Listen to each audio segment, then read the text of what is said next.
Bristol Community College, Mathematics with Dan Avedikian, Math 060, Topics in Developmental Mathematics, Section 4.8, Problem 9. This is Section 4.8, Problem 9. It says Fred wants to stop at a restaurant for a meal. He only has $30 in cash with him. He wants to be able to leave a 20% tip for his meal. What is the most money that Fred can spend on food and still leave a good tip?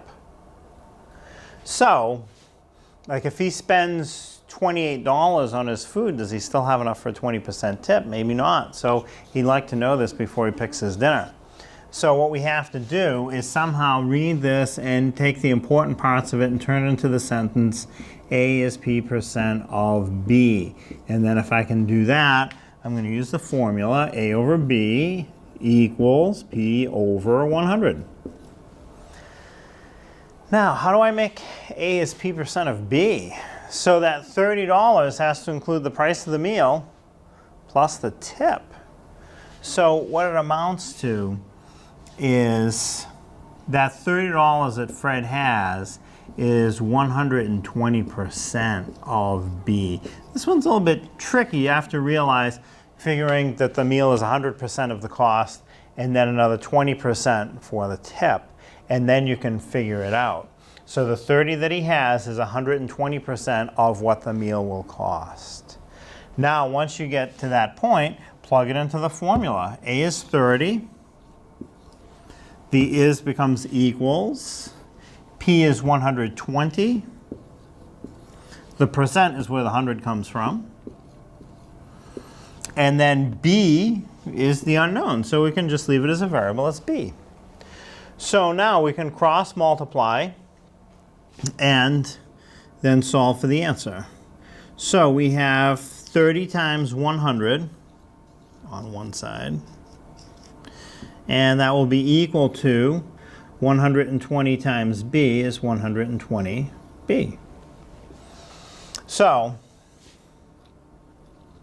120B equals 30 times 100 is 3,000. That's an easy multiplication.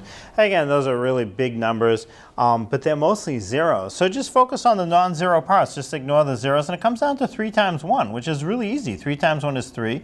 Then you were ignoring 3 zeros, put 3 zeros back, a 3 with 3 zeros after it. There's the 3,000. Super easy. Now, I want just B, not 120B. So B equals the 3,000 that we got